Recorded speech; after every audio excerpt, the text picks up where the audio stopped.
Valdete, muito bem-vinda, muito bem chegada. Que bom que você está aqui. Obrigada, Mauro. Bom dia, Rebeca.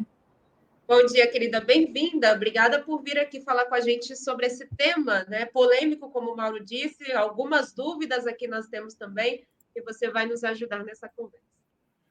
Queremos entender, né? Queremos, sobretudo, entender o que é este projeto, né? O que é esse PL que, de fato, está causando grande polêmica, né? O projeto de relações de trabalho de aplicativos em transporte.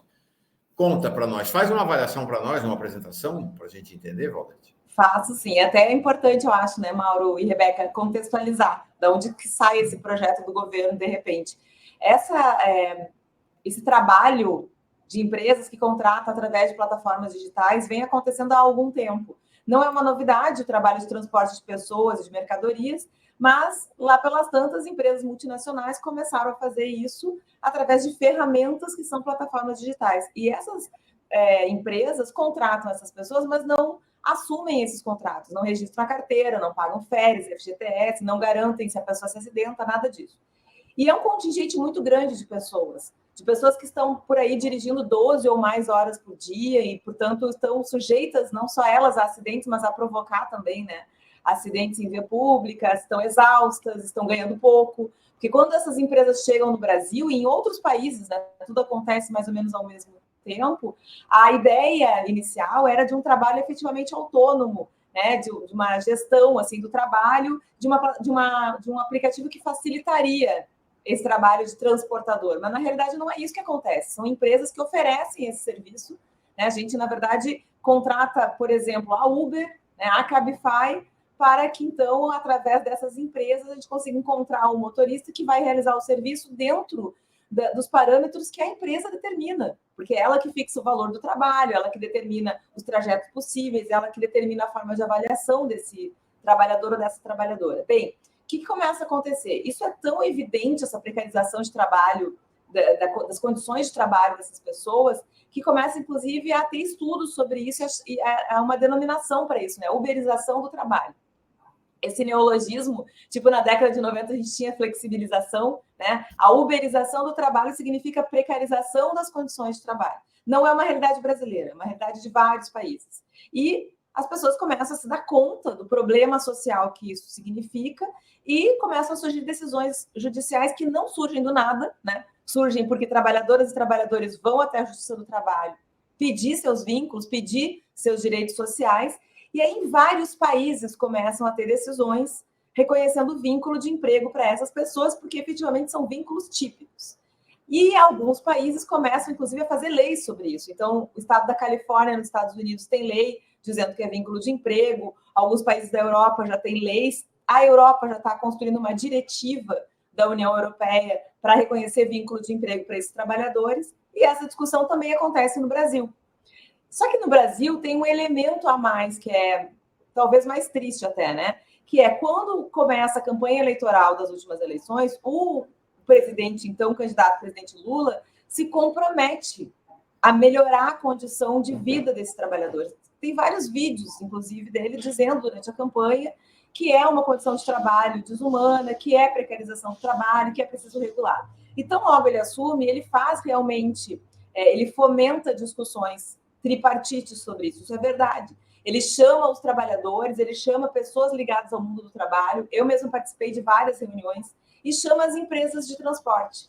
E começa a fazer discussões sobre, afinal de contas, qual é o parâmetro de proteção social que essas pessoas têm que ter.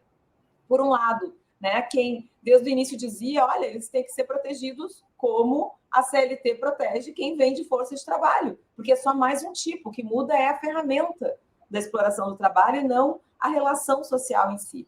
E as empresas defendendo exatamente o que está no projeto agora apresentado pelo governo ao parlamento. Então, o nosso drama maior, Mauro e Rebeca, para quem participou e para quem estuda as consequências sociais desse tipo de exploração do trabalho, é que depois de um ano de governo, o que se apresenta é exatamente aquilo que as empresas de transporte pediam desde o início, que é dizer que esses trabalhadores são autônomos, ter uma garantia de previdência social para eles, porque isso, inclusive, beneficia as empresas, porque sabem que eles vão ter a quem recorrer ao Estado caso adoeçam, e um mínimo de direitos que não é assim, não está nem próximo daquilo que a Constituição da República garante para todos os trabalhadores e trabalhadoras.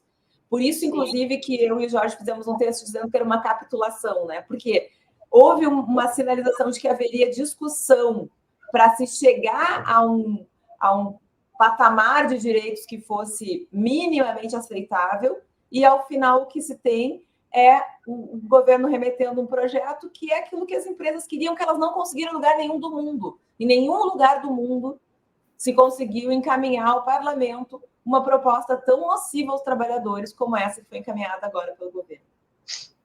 Obrigada pela contextualização, Valdete. E a grande polêmica, eu acredito, né, é porque mesmo dentro dos setores progressistas, de esquerda, tem pessoas que são favoráveis a essa decisão e pessoas que são contras. E aí a gente esbarra também no próprio trabalhador, né, que está se entendendo, está se vendo no lugar de autônomo, de fato, de empresário. Né?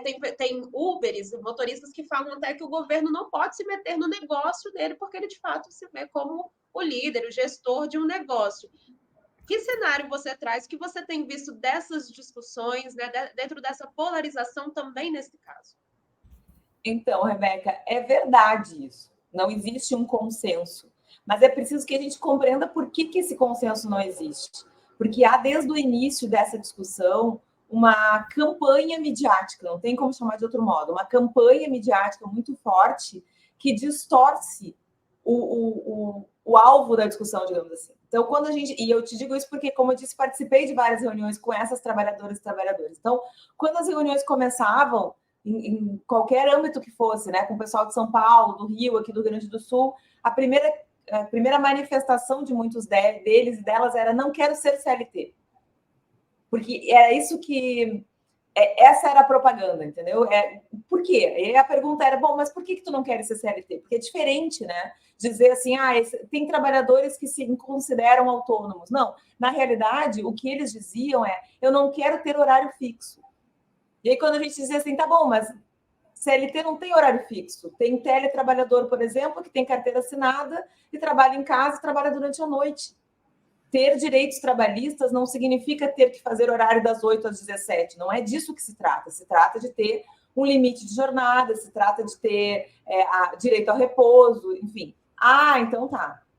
E férias? O que vocês acham de ter férias um mês por ano? Não, férias a gente quer ter. Férias recebendo, sim, a gente quer ter. E fundo de garantia? Não, claro, seria ótimo fundo de garantia. Bom, mas então vocês querem direitos trabalhistas. Entende o que eu quero dizer? É verdade que existem muitos motoristas que, se a gente pergunta assim, qual é a tua condição de trabalho? Não, eu sou autônomo, eu tenho meu carro, eu faço o horário que eu quiser. Mas esse discurso parte de uma distorção sobre o que significa ser autônomo e o que significa ter a proteção social da legislação trabalhista. Isso torna mais difícil, efetivamente, a conversa.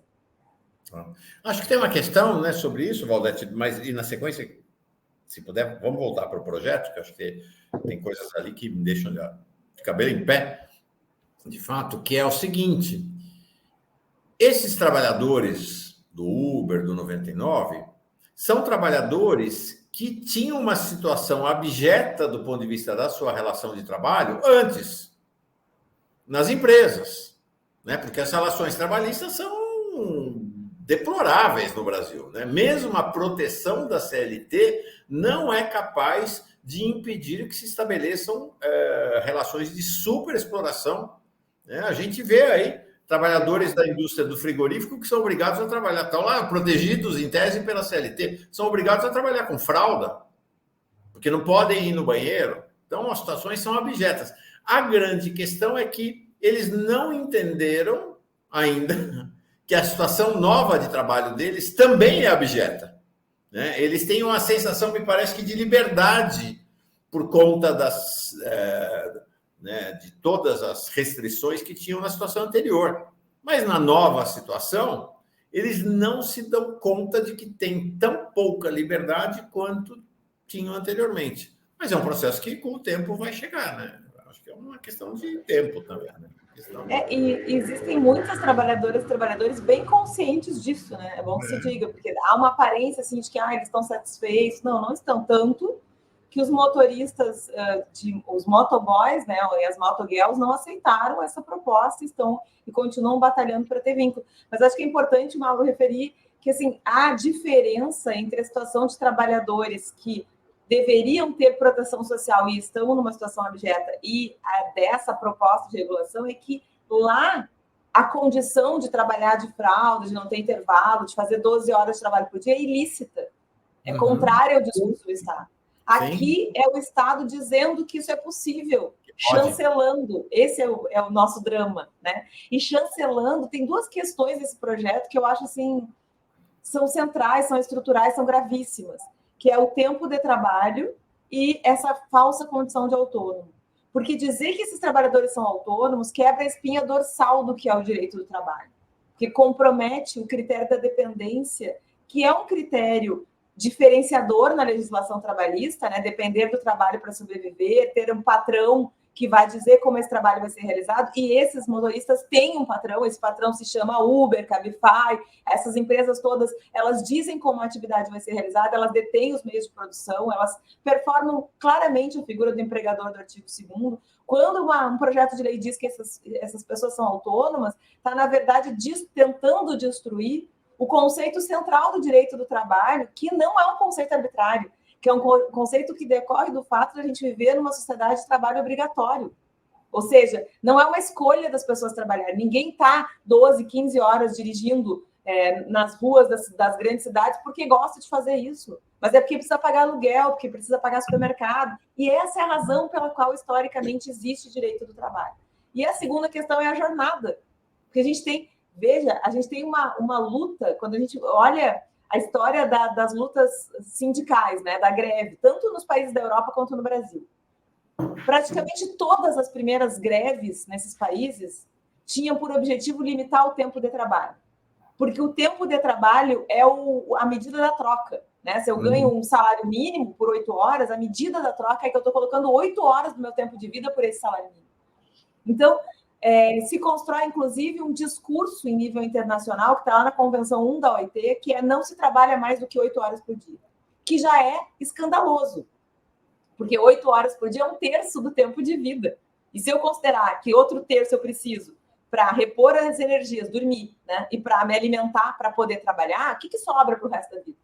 Então, assim, o parâmetro de 8 horas, que está na Convenção 1 da OIT de 1919, tinha que estar sendo revisado, porque é absurdo que com a tecnologia que a gente tem, com a força de trabalho que a gente tem, que ainda se trabalhe tanto. Não, o que esse projeto faz? Ele fala em 12 horas ativado, ou seja, o motorista pode trabalhar até 12 horas considerando as corridas. Se a gente pensar no tempo de espera entre uma corrida e outra, isso significa que a pessoa passa o tempo inteiro trabalhando. Então, é um projeto em que o próprio Estado, um Estado com o governo do Partido dos Trabalhadores, está propondo a quebra de um parâmetro constitucional de século. Então, é um retorno ao século XIX, é uma coisa assim, é muito impressionante. Não é a primeira lei que faz isso, é verdade. Mas é muito impressionante como a gente está caminhando para um retrocesso. Um governo do PT, que um governo que tem como presidente um sindicalista que liderou as greves de 79 no ABC, acabe com a jornada de 8 horas. Isso, exato. Isso é muito chocante. Isso muito chocante. E depois é o seguinte, não é que a pessoa vai trabalhar, o que eu li, se eu entendi, veja se é isso, Valdete. O que eu li é o seguinte, é uma jornada de 8 a 12 horas por plataforma. Então, se o motorista trabalha na Uber e na 99, ele vai trabalhar, ele pode trabalhar, pode ser obrigado a trabalhar de 8 a 12 horas em cada plataforma. Então, em tese, um motorista pode trabalhar 24 horas por dia. É isso? É isso. E está dentro da lei.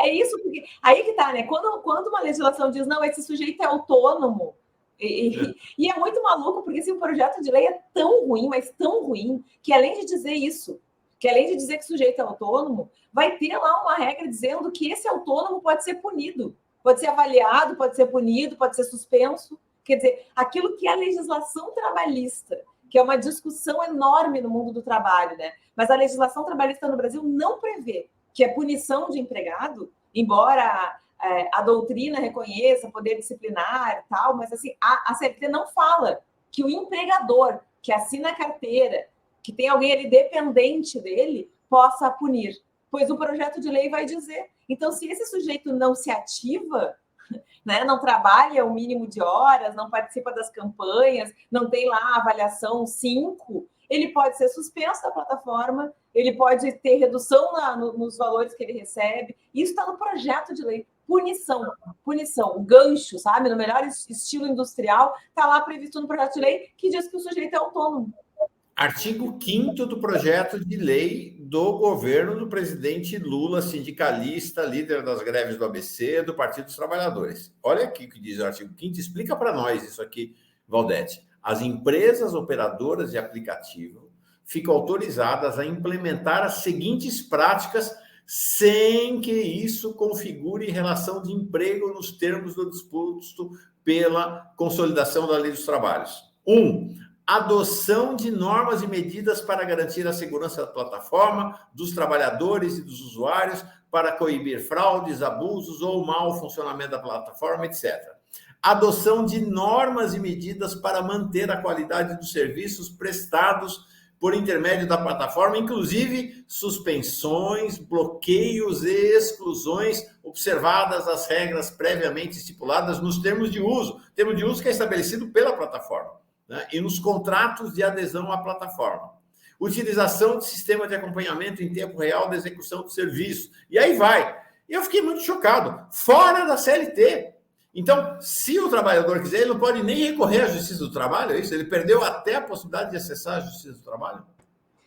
Essa é uma discussão que eu espero que, pelo menos aí, né, se o pior acontecer, que esse projeto seja aprovado, não se tire a competência da Justiça do Trabalho. Mas aqui é importante a tua observação, Mauro, pelo seguinte: a gente sabe o que o STF vem fazendo com esses casos, né?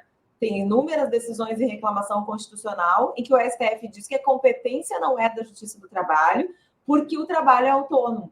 E o projeto usa a expressão a empresa que intermedia o serviço de transporte. E não usa essa expressão por acaso, usa exatamente porque o STF, para tirar a competência da Justiça do Trabalho, está fazendo uma espécie de analogia do trabalho do motorista para essas empresas com a terceirização, que não tem nada a ver uma coisa com a outra, mas eles criam uma espécie de analogia para dizer que tem que usar um precedente do STF, que diz que é possível terceirizar de qualquer jeito e ter outros tipos de relação de trabalho. E aí o projeto vai usar essa expressão. Então, há sim uma grande chance de que, aprovado esse projeto, a discussão sobre a competência da Justiça do Trabalho aconteça e esses trabalhadores sejam impedidos de discutir seus direitos na Justiça do Trabalho. Isso é uma possibilidade real, sem dúvida.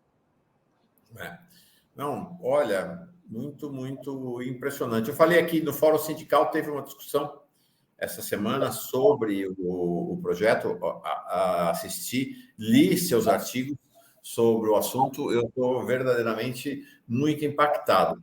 Um economista, inclusive ele vem aqui diversas vezes, o David Decache, ele chamou a atenção para o seguinte fato, que este projeto daqui, como você falou, é o projeto das plataformas, é o projeto que foi feito na Califórnia em 2020, que é o Prop 22. É muito parecido com este aqui, foi feito na Califórnia com base, segundo o Davi, numa chantagens das plataformas que disseram se o governo da Califórnia não adotasse, que é basicamente esse projeto brasileiro, um pouco melhor até do que o projeto brasileiro, eles iam sair da Califórnia. Então, foi aprovado e hoje você tem uma guerra do governo Biden e até do New York Times contra esse tal de Prop 22.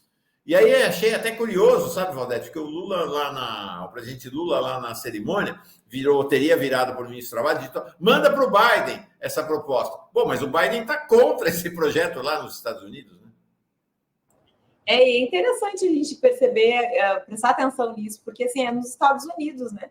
É o país que quem é liberal adora tomar como referência, pois lá não aprovaram essa proposta inicial, ao contrário, a lei da Califórnia reconhece vínculos de emprego para esses trabalhadores. Então, é muito impressionante. E acho que seria interessante fazer também uma análise disso a partir da análise de discurso, né? Porque, assim, é uma alteração da linguagem muito perversa para quem vive do trabalho, né? Chamar de autônomo e dizer que pode punir, chamar de autônomo e estabelecer jornada de 12 horas, chamar de autônomo e dizer que a plataforma é que vai definir, né, o valor do trabalho, a forma de execução do trabalho, a avaliação constante daquela pessoa. É uma coisa assim... E assim, Mauro e Rebeca, eu tenho uma percepção disso muito dolorida, né? De que a gente está entrando num novo estágio. Todo esse processo de uberização do trabalho, se incorporado pelo discurso do Estado através de legislações como essa, vai determinar uma mudança na forma como a gente cuida das relações de trabalho no Brasil, que já não é boa, como tu disseste no início da nossa conversa. Já não é boa. Né? A CLT já não alcança todo mundo, empregadores sabem que descumprir direito trabalhista custa muito menos do que, por exemplo, não pagar uma conta para uma instituição financeira. Então, a primeira conta que eles param de pagar é salário de empregado. E a Justiça do Trabalho tem sido, em larga medida, conivente com isso, né? Porque faz campanhas de conciliação para trocar 10 por meia dúzia, porque cria fórmulas para impedir que os trabalhadores venham até a justiça, porque aplica a tal da reforma trabalhista, que também impede acesso à justiça. Então, já existe um descompromisso com o direito do trabalho no Brasil. Mas colocar na lei que é possível trabalhar dessa forma, sem proteção social nenhuma, é muito, muito grave, porque não é para trabalhador motorista apenas. Essa é a grande questão, que eu não sei se as pessoas estão se dando conta. Mas, assim, o que o projeto diz é que contratar por intermédio de empresas que operam plataformas digitais dá a condição de autônomo. Que significa dizer, Rebeca, Mauro e quem está nos assistindo, que se uma universidade cria plataforma, ela pode contratar professor por plataforma, um hospital pode contratar médico por plataforma. Perceba, é um outro passo. Teve a terceirização, agora digamos assim, é o aprofundamento dessa desproteção social. E a gente sabe o que isso significa, né? Também não atinge só quem trabalha. Né? Desproteger socialmente significa ter mais acidente de trânsito, ter mais gente adoecida, ter mais gente vivendo na miséria, ter mais violência doméstica. Né? A gente sabe que as mulheres acabam sempre pagando o preço maior por essas precarizações de condições de trabalho. Então, assim, atinge todas as esferas sociais, prejudica todo o tecido social. É muito, muito grave. E aí não é algo que não dá para assim, não dá para ficar quieto diante disso, não dá para concordar, não dá para ter meias palavras, né, Mauro? Não é razoável, tolerável que a gente tenha feito o esforço que fez para tirar um governo fascista do poder, né, para ter um governo que está fazendo várias coisas elogiáveis, não vou dizer que não, mas que vai entrar para a história como governo que capitula diante de interesses de grandes empresas, destruindo o direito do trabalho, porque é isso que está acontecendo. Sim. Isso. Doutora Valdete aqui esclarecendo para a gente, explicando muitos comentários aqui também na nossa live. Tem alguns superchats aqui. O Joaquim Silvino, ele questiona, doutora, por que os juízes sempre são contra os trabalhadores? E depois ele complementa aqui. Silvino é uma figura importante para nós aqui, viu, Valdete? O Silvino é um líder sindical das trabalhadoras, é um raro homem no universo das trabalhadoras domésticas, né? Ele é um líder sindical no universo das trabalhadoras domésticas, é uma figura importante para nós aqui. Fala, Rebeca. Isso, e ele complementa aqui com outro superchat, ele fala, doutora, sobre as OLTs, o que determina a nova CLT? Quem organiza as eleições e o papel do sindicato? Primeiro grau ou federação? Não tem nova CLT, tá, Silvino? A CLT segue lá, vejamos até quando. Né? O que temos é uma lei para uma categoria específica, em princípio. Mas achei interessante essa percepção dele de que a Justiça do Trabalho está sempre contra os trabalhadores. A Justiça do Trabalho, na verdade, é o espaço de cidadania da classe trabalhadora.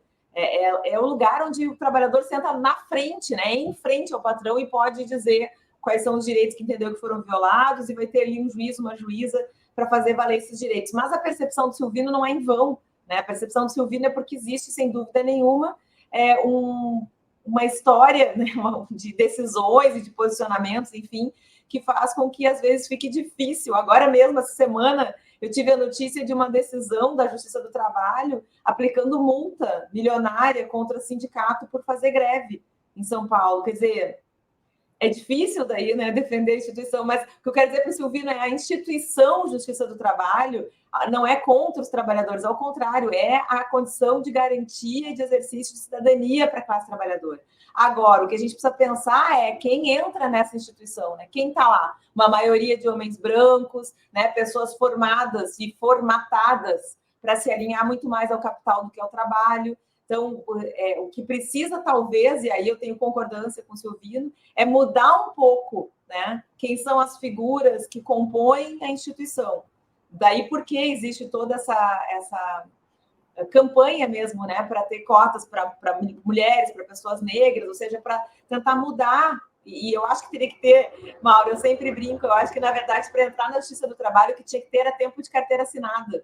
Né? Em vez de ter assim, tempo de experiência jurídica, não, tem que ter tempo de carteira assinada mesmo, sabe? Tem que saber o que é receber salário no fim do mês, cumprir horário, receber ordens, não poder falar por medo de perder o emprego. Aí talvez houvesse um pouco mais de consciência social. Mas a gente não pode dizer que a instituição é contra, porque a gente precisa defender essa instituição que está em perigo. Né? A gente sabe disso. A gente sabe que quando o STF começa a dizer que, em função do argumento da empresa, a competência não é mais da Justiça do Trabalho, é da Justiça Comum, como está acontecendo, isso faz parte de um processo de agressão à Justiça do Trabalho que pretende a sua extinção. E isso vai ser terrível para a classe trabalhadora, vai ser muito ruim se nós não tivermos Justiça do Trabalho no Brasil. Para encerrar, vou colocar duas questões. Primeiro é o início do seu artigo, publicado no site da Bom Tempo, seu artigo com o professor Jorge Luiz Souto Maior. Vocês fazem uma dupla de muitas formulações relevantes para trabalhadores e trabalhadoras do Brasil. Parabéns para ele também. Vocês dizem assim, o PL proposto pelo governo federal consegue ser ainda pior do que a contra-reforma de Temer de 2017. Essa é a primeira questão, esse diagnóstico de vocês. A segunda questão é a seguinte: você trouxe uma advertência de que esta plataformização, ou uberização, como queiram, a partir desse projeto vai se espraiar no mercado de trabalho.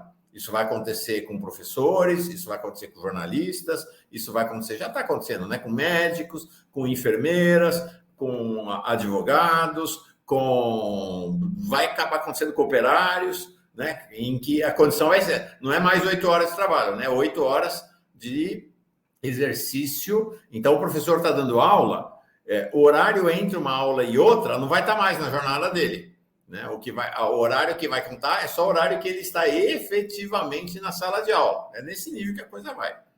E aí tem um agregado, que é o STF atuando a favor da Uber, a favor das plataformas e praticamente, me parece, com um projeto de eliminar a Justiça do Trabalho do Brasil, levar para a Justiça Comum o que tradicionalmente no Brasil foi Justiça Trabalhista. Várias questões para você poder fazer uma fala final e nos explicar, Valdete. É isso. Por que a gente afirmou, começando lá pelo início, né, que consegue ser ainda pior? Porque, na verdade, é parte de um mesmo projeto. Só que o que acontece, né, Mauro? Quando a reforma trabalhista é aprovada em 2017, e eu lembro que eu cheguei em casa chorando, meu filho falou, morreu alguém, mãe? Eu falei, o direito do trabalho. Porque a sensação era de uma agressão muito profunda, de uma violência muito profunda ao direito do trabalho e à justiça do trabalho. Nós estávamos no governo de exceção. Tinha havido um golpe, né, um golpe jurídico, parlamentar e misógino contra a presidenta Dilma. Então, o que acontece? Houve uma agressão ao direito trabalhista daqueles que desde sempre disseram que o direito do trabalho não devia existir, de quem nunca defendeu a justiça do trabalho, de quem nunca foi aliado ou supostamente aliado à classe trabalhadora, e que teve efeitos deletérios que até hoje são sentidos pelos trabalhadores. Até hoje há muita dificuldade na justiça do trabalho, no âmbito material e no âmbito processual, em razão dessa reforma, que vai botar na CLT, por exemplo, a jornada de 12 horas por acordo individual. Então, ela é terrível, sem dúvida. Por que a gente diz que consegue ser ainda pior? Porque vem no mesmo processo, só que agora, no momento em que nós pensávamos que porque conseguimos eleger um governo alinhado, ou que se diz alinhado à classe trabalhadora, haveria ao menos um freio. Porque a expectativa inicial era que a reforma fosse revogada, né? Tem até o movimento do Revoga Já e tal. Isso não aconteceu, ninguém nem falou sobre isso depois do governo começar. Bom, mas pelo menos que parasse a agressão, né? Porque quem está no mundo do trabalho, quem vive do trabalho, ou quem lida com o direito do trabalho, vem sendo agredido há muito tempo, de uma maneira muito violenta no Brasil. E com a reforma trabalhista, com a reforma da Previdência, com a lei da liberdade econômica, quer dizer, não para nunca. E agora continua. E o outro fator pelo qual é pior é exatamente pelo que eu disse antes. Essa lei inocula um vírus, que é esse vírus de dizer que basta contratar por uma plataforma que a pessoa vira autônomo. E esse vírus tem potência para acabar com o direito do trabalho para todo mundo e fazer com que a gente seja catapultado de volta para o século XVIII, naquela realidade de mulheres, crianças e homens que trabalhavam 15 horas ou mais por dia sem poder sequer se alimentar com o mínimo de decência, que é uma realidade que muita gente hoje já está vivendo. Demais. Chocante demais. Agora, a realidade é essa mesmo, com esse amontoado de decisões do STF em aliança com o governo Lula, as pessoas, as empresas... Bom, primeiro que eu já estou vendo o seguinte, né? Logo, logo já vai ter uma universidade privada, por enquanto, né? Depois as públicas também. Uma universidade privada entrando no STF dizendo, não, aqui a gente tem uma plataforma, eu quero o mesmo código de direitos que está estabelecido lá na lei dos aplicativos e não na CLT. Estou prevendo isso lá no STF, né? Porque eles não vão entrar, eles são bobos, né? Não vão entrar na Justiça do Trabalho. E a segunda questão é, a partir desta lei, os temas da relação de trabalho vão passar para a justiça comum, ou seja, para o âmbito dos tribunais civis, para o âmbito do STJ e do STF? Espero que não. E acho que é importante também, para ninguém sair muito desanimado daqui, né? É a gente entender que é um processo, né? É um processo histórico, não tem nada dado. É um projeto, foi para o Congresso, claro que o Congresso não está muito animador, né? E aí a importância do voto também, que, né, por mais que a gente mude no executivo, se não mudar o parlamento é difícil que a orientação seja outra, mas é um processo histórico, né? Não está dado ainda o que vai acontecer. Em princípio, não muda a competência, a Justiça do Trabalho segue tendo competência, inclusive para decidir questões relativas a essas trabalhadoras e trabalhadores com base nessa legislação, caso aprovada. Mas que existe um movimento, Mauro, para que se esvazie a Justiça do Trabalho, tudo vire justiça comum, porque a gente sabe que a Justiça do Trabalho é muito mais rápida, muito mais eficaz.